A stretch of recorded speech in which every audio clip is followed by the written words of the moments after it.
우리 옆에 계신 분과 이렇게 한번 인사합니다. 하나님께서 우리와 함께 하십니다. 예. 또 한번 이렇게 합니다. 하나님께서 우리의 삶을 형통케 하실 것입니다. 예. 참으로 우리에게 힘이 되고 능력이 되는 그런 인사말이었죠. 정말 그런 것 같습니까?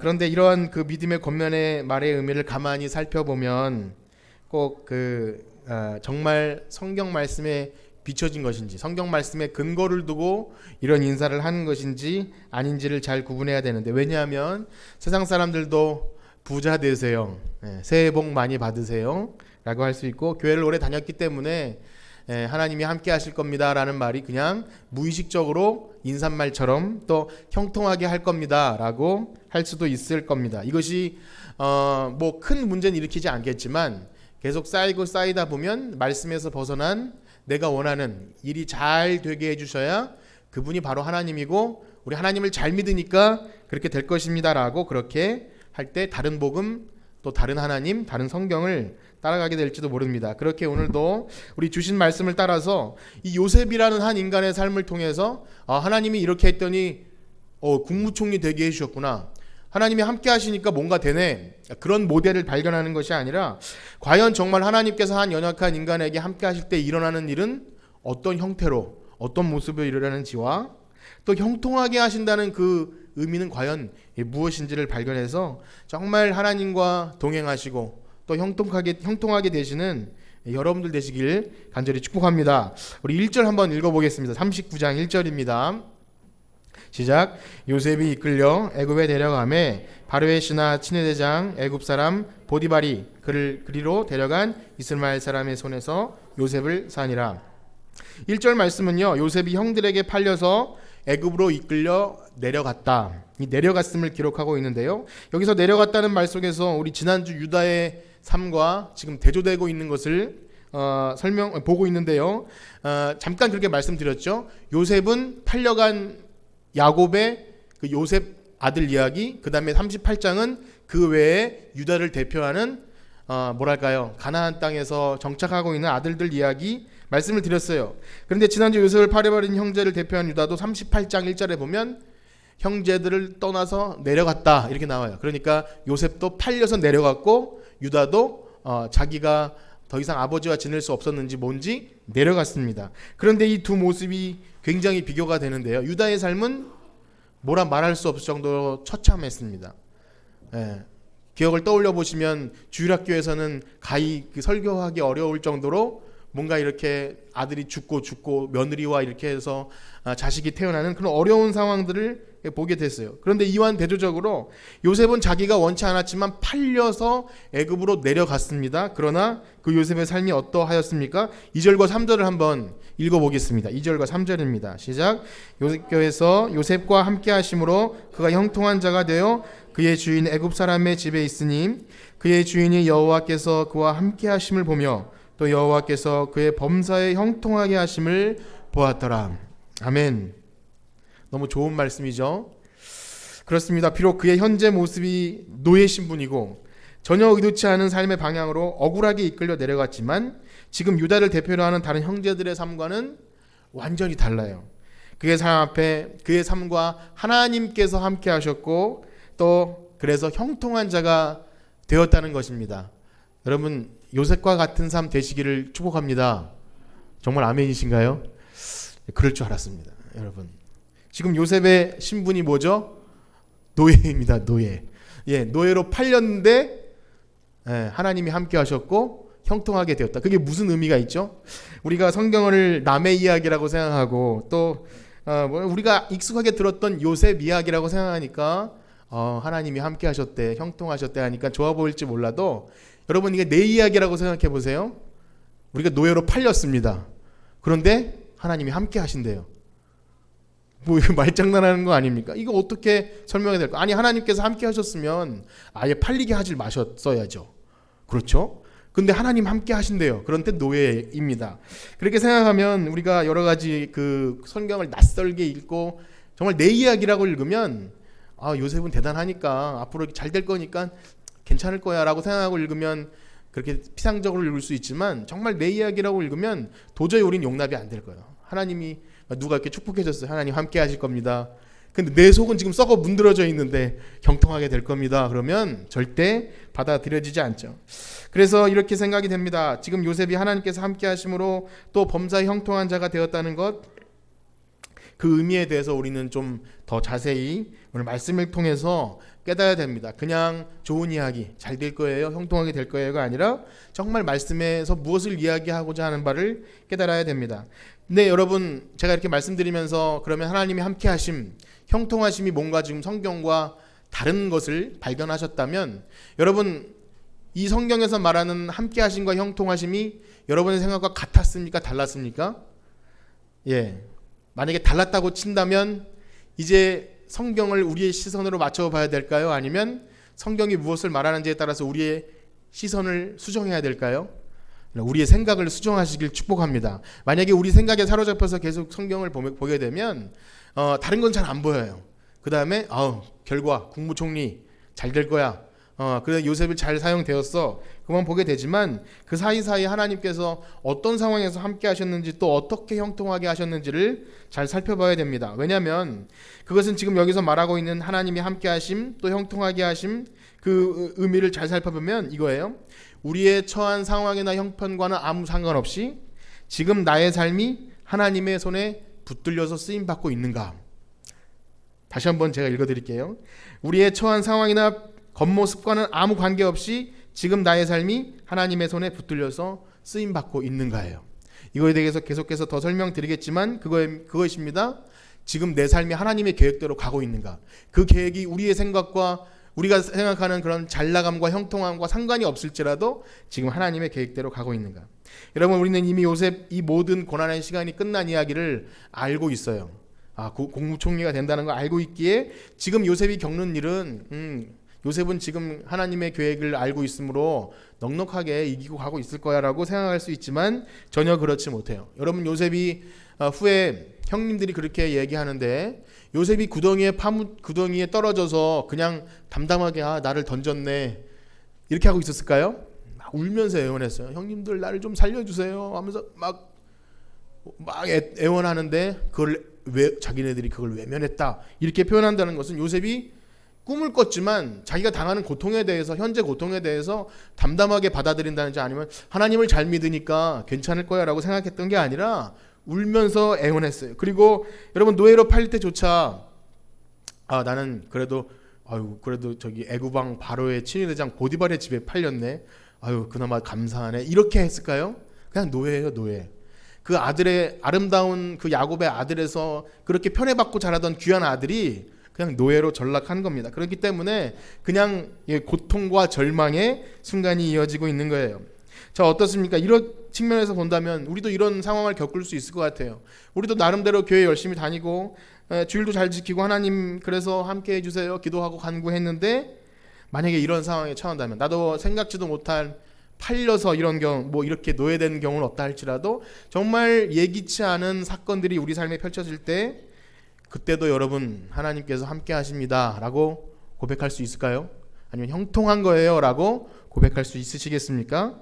아마 이럴 수도 몰라요. 하나님 도대체 어디 계시며 난 지금 완전히 망했습니다. 하나님 나를 도대체 어떻게 하시려고 이렇게 한 것입니까? 라고 따질 수도 있을 것 같아요. 그러나 반대로 일이 좀 잘 됩니다. 돈도 좀 잘 벌리고 계획했던 대로 이렇게 뭔가 일이 잘 되고 자녀도 잘 되고 그러면 뭐라고 우리가 덕담해 줄 수 있을까요?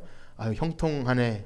하나님은 함께 하시네. 그렇게 할 수 있겠죠. 그래서 다시 한번 서두에 말씀드린 대로 우리는 이것들에 대한 생각들이 정말 말씀에 기초했는지, 정말 하나님 뜻에 합당한지, 만약에 그렇지 않으면 잘됨이 더 저주가 될 수 있고요, 형통한 것이 더 저주가 될 수도 있습니다. 우리는 그것들을 쉽게 그렇게 판단할 수 없어요. 왜냐하면 진정한 기독교는요, 또 교회가 말하는 그런 하나님이 함께 하시고 형통하게 하는 것은 당장 눈앞의 결과로 판단되는 것이 아닙니다. 우리는 그것을 교회 오래 다니면 다닐수록 더 깊이 알아야 돼요. 당장 내 눈앞에 어려운 일이 있다고 해서 하나님 뭔가 실수하신 거야, 아니면 하나님 나를 버리셨어, 하나님 안 계셔라고 말하는 것, 그것은 정말 하나님의 계획과 뜻 가운데 내가 있음을 믿지 못하는 거죠. 그래서 이 말씀을 들으면서 혹시 좀 마음이 무거워지셨다면 이런 말씀도 드려봅니다. 그렇다면 믿음을 가진 사람, 하나님이 함께 하시고 형통한 사람은 언제나 이렇게 궁상맞게 노예 같은 삶을 살아야 되는 겁니까? 라고 물어볼 때 여러분 꼭 그런 것은 아니에요. 이미 살펴본 3절의 말씀대로 하나님께서 요셉과 함께 하심을 누가 봤다 그럽니까? 누가? 그 주인 보디발이 봤어요. 보디발이 보니까 그냥 요셉이 자기 고백을 한 게 아니라 보디발이 보니까, 믿지 않는 보디발이 보니까 이 사람 하나님이 함께 하시네. 일이 잘 되는 거예요. 막 자기네 그 요셉이라는 아이에게 무엇을 맡기면 일이 너무 잘 돼가지고 부자가 되고 막 형통하는 겁니다. 우리 4절과 5절 말씀을 한번 읽어보겠습니다. 4절과 5절입니다. 시작. 요셉이 그 주인에게 은혜를 입어 섬김에 그가 요셉을 가정총무로 삼고 자기의 소유를 다 그의 손에 위탁하니 그가 요셉에게 자기의 집과 그의 모든 소유물을 주관하게 한 때부터 여호와께서 요셉을 위하여 그 애굽 사람의 집에 복을 내리심으로 여호와의 복이 그의 집과 밭에 있는 모든 소유에 미친지라. 아멘. 이것도 보면 참 좋은 말씀이에요. 그런데 여기서 요셉이 주관하는 일이 모든 잘 됐다는 것, 또 여호와께서 복을 내리셨다는 것, 또 생각해 보면요, 이 잘됨과 복이 누구 거죠? 보디발 거예요. 요셉 거 아닙니다. 요셉이 그 집에 들어가서 한 결과가 그 주인 잘 되게 했다는 거예요.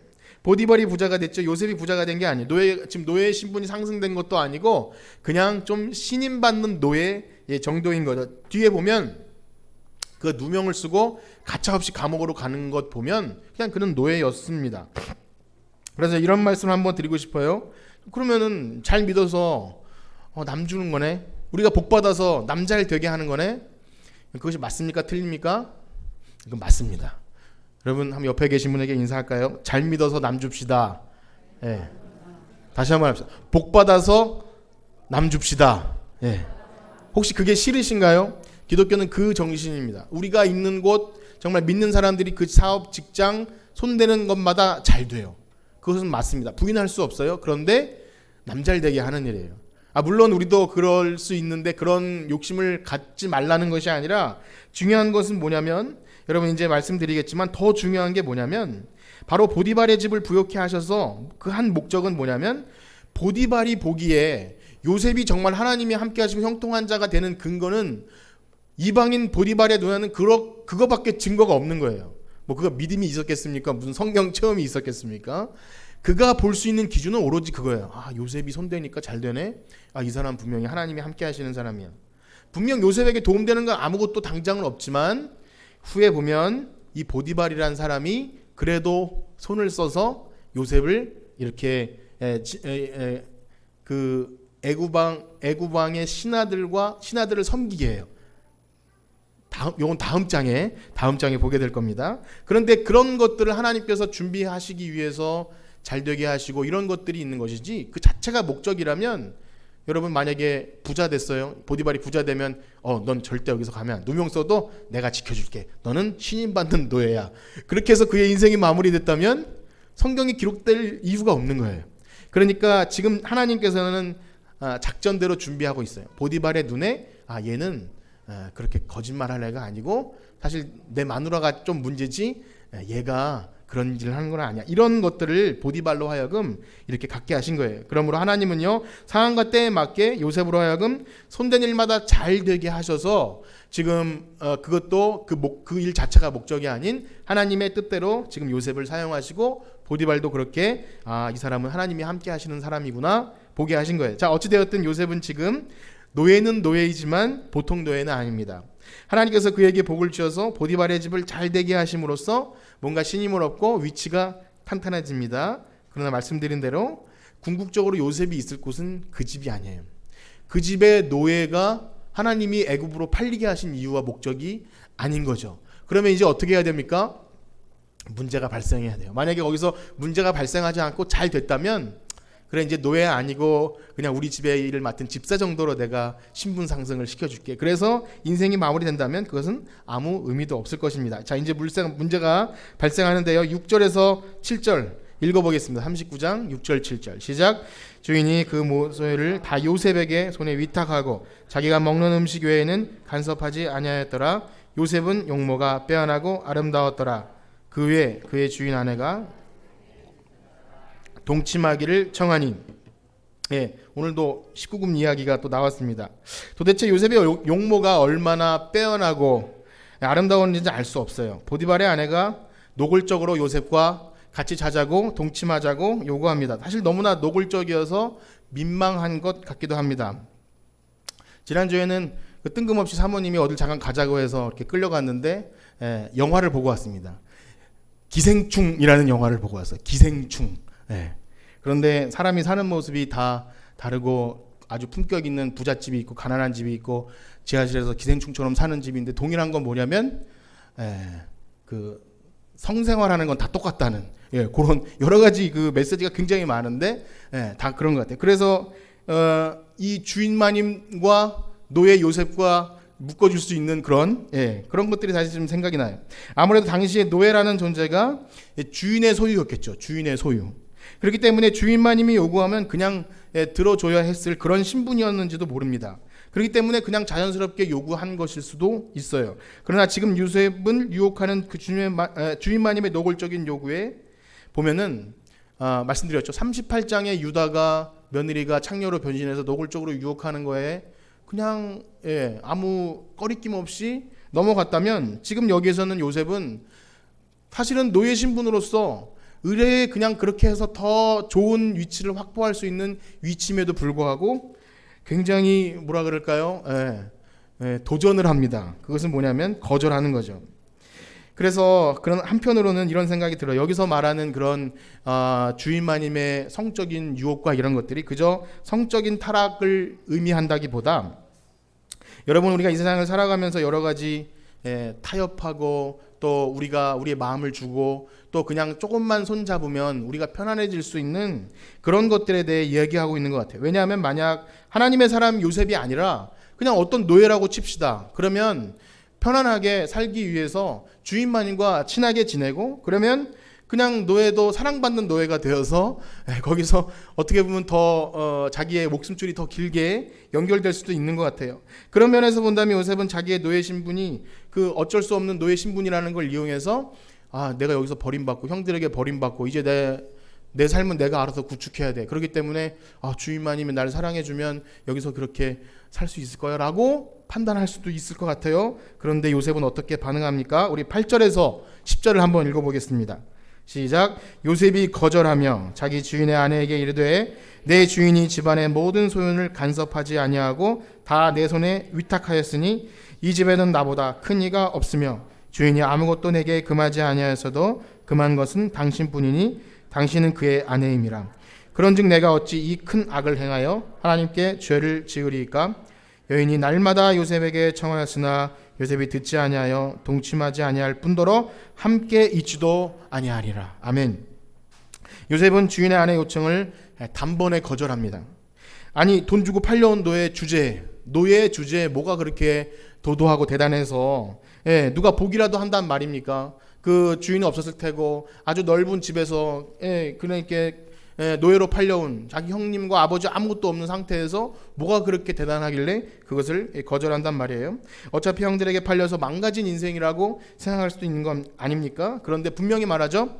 내가 어찌 이 큰 악을 행하여 하나님께 죄를 짓겠습니까? 하나님께. 주인이 아니고 아니면 뭐 당신도 아니고 하나님께 죄를 짓는데 이 말은 뭐냐면 난 하나님 백성이라 이거예요.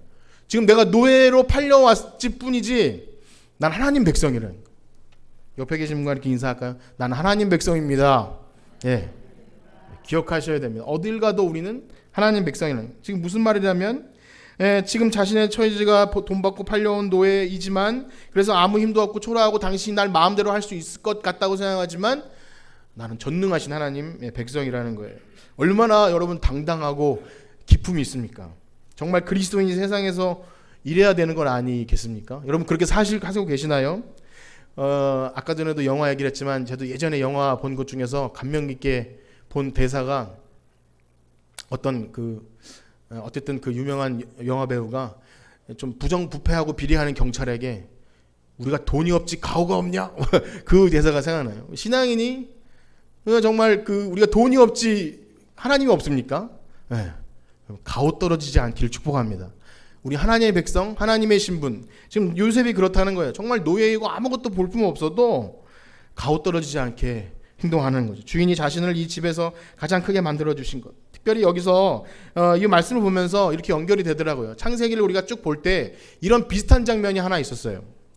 뭐냐면 주인이 이 집에서 다들 가장 크게 여겨주고 모든 걸 다 허락해 줬는데 단 한 가지 허락해 주지 않은 것이 자기 아내였다는 거예요. 이걸 볼 때 태초의 에덴 동산에서 하나님께서 동산에 있는 모든 걸 다 너에게 주고 다 하게 해줬는데 하지 못하게 한 것을 선악을 알게 하는 나무를 먹지 말라. 그런데 아담과 하와는 어떻게 됐죠? 그것조차도 그 주인의 만들어준 선을 그냥 넘어버리는 거죠. 물론 여기서 보디발이 하나님은 아니죠. 요셉에게 있어서 보디발은 하나님은 아니지만 자기를 믿고 신임해주는 그 육신적인 주인에 대해서 그 신뢰를 저버리지 않기 위해서 목숨 걸고 거부하는 거예요. 사실은 자기가 목숨 걸 필요도 없는데 목숨 걸고 그것을 거부하는 것을 볼 때 정말 이 죄의 모습에 대해서 살펴볼 수 있죠.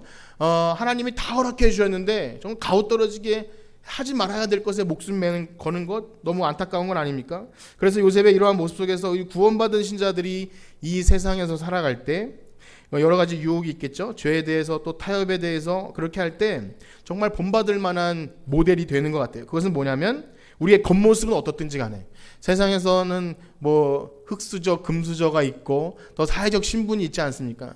아까 말씀드린 영화를 보면 그것이 아주 극명한데 그런 사회적 신분에 따라서 자기를 어떻게 평가하고 거기에 따라서 우월감 느끼기도 하고 열등감 느끼기도 하고 그것이 세상이라면 여러분 구원받은 신자는요 우리는 왕의 백성이에요. 그렇죠? 전능하신 하나님, 온 우주 만물을 창조하신 하나님이 우리 아버지 되십니다.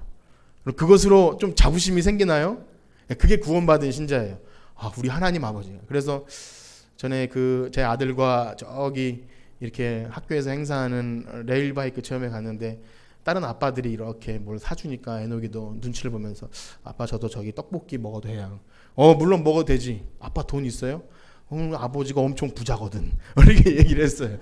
아버지가 엄청 부자야. 넌 떡볶이 많이 먹을 수 있어. 하고 카드를 꺼내서 별로 이렇게 일어나지 않는 일인데 이렇게 사준 적이 있어요. 그거죠. 물론 돈이 있건 없건 그걸 떠나서 여러분 하나님 아버지가 엄청 부자거든요. 여러분 부하다 가난하다 그 얘기가 아니라 우리가 가진 신분과 특권과 구원 얻은 그 백성의 것은 엄청난 거, 어마어마한 건데 이 조그만 거에 막 이렇게 마음 뺏기고 그렇게 한다는 것 정말 가오떨어지는 거죠. 그런 말씀을 드립니다. 그래서 우리의 신분이 세상에서 세상의 신분에 의해서 우월해지거나 나약해지거나 그것이 아니라 정말 우리의 신분이 하나님 앞에 전능하신 하나님 앞에 죄를 짓느냐 하나님을 기쁘시게 하느냐 그것으로 우리의 삶이 규정되시기를 간절히 축복합니다. 특별히 유혹에 대해서요, 이 죄에 대해서 또 타협에 대해서 그것을 이길 수 있는 실적인 방법을 하나 비밀을 알려드릴게요. 오늘 여러분 잘 오신 겁니다. 그 비밀 뭔지 아세요? 도망가는 겁니다. 도망. 좀 시시하셨나요? 이 요셉이 그와 같이 있지도 않고 도망가다가 나중엔 옷을 뺏기고 도망한 일이 생기는데 조금 시시하고 비겁해 보일 수도 있지만 결코 그렇지 않아요. 왜 그러냐면 오래된 신자라고 해서 교회 오래 다녔다고 해서 또 오래된 부부라고 해서 오래된 친구라고 해서 그 사이에 뭐 하지 못할 말이나 이런 것들로 인해서 관계가 튼튼할 거라고 착각하는 것은 우리 부족한 인간들이 착각하는 것 중에 가장 큰 착각이겠죠. 또 신자들이 나는 이제 더 이상 죄의 유혹에 넘어지지 않아. 나는 술 먹는 친구 옆에 가든지 뭐 나이트에 가도 난 전혀 죄 짓지 않아.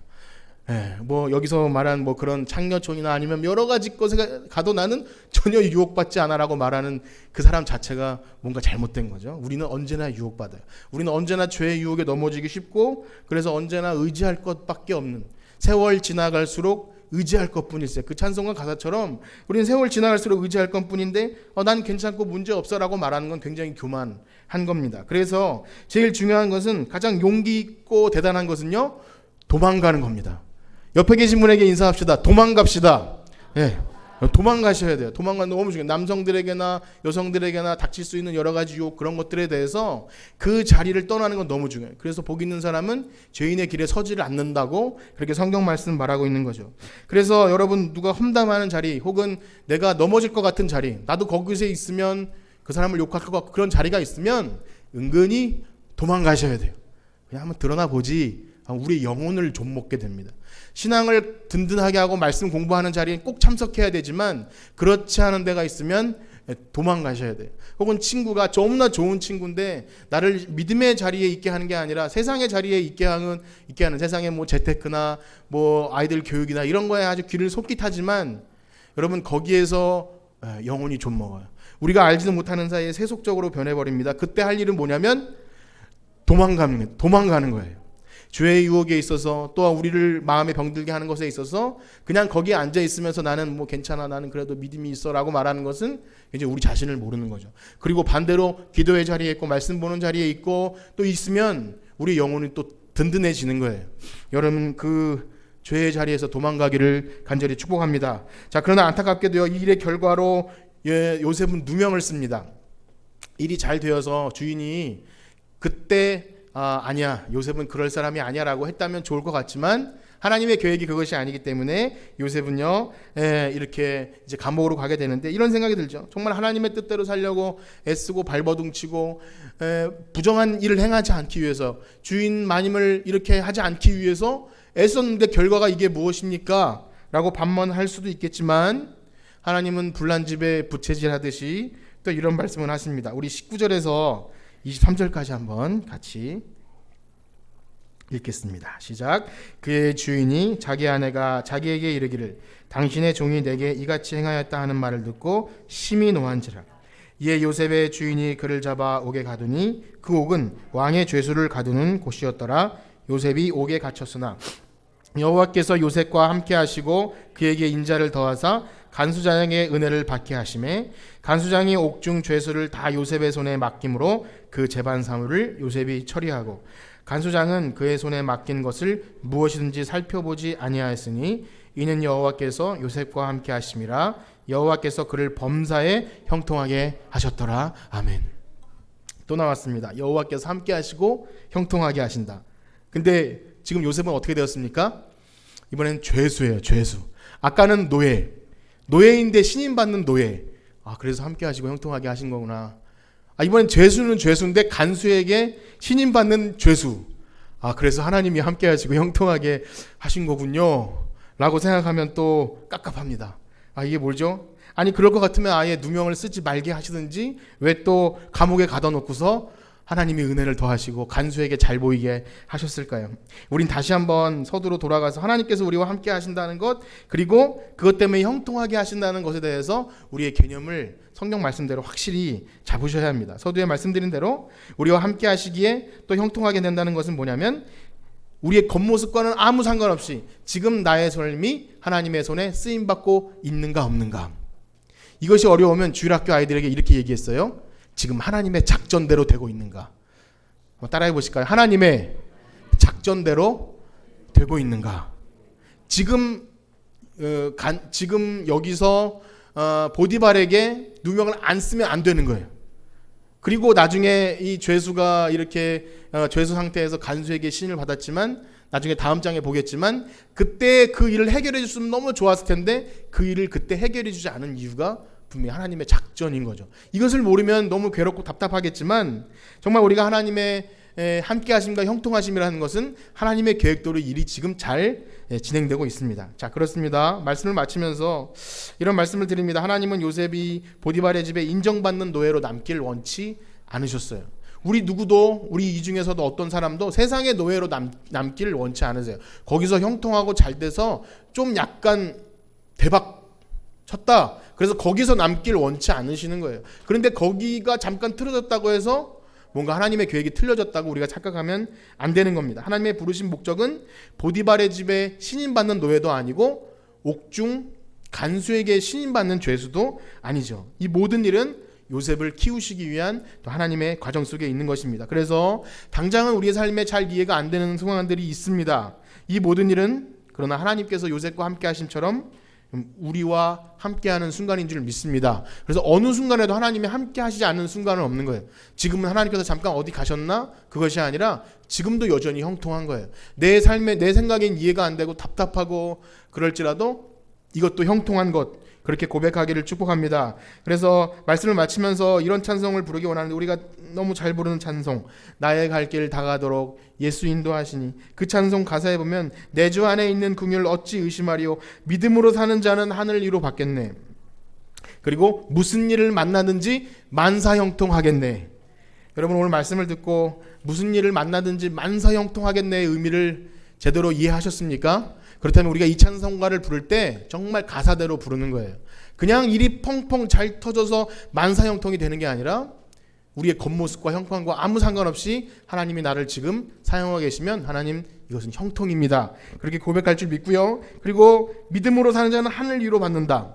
어려운 순간에 하나님의 위로를 받으시길 축복합니다. 그것이 하나님이 함께 하시는 거예요. 세상의 위로, 사람의 위로, 이런 것들 중요하지만 가장 중요한 건 하나님의 위로, 믿음으로 사는 자는 하늘 위로 받는 여러분들 되시길 간절히 축복합니다.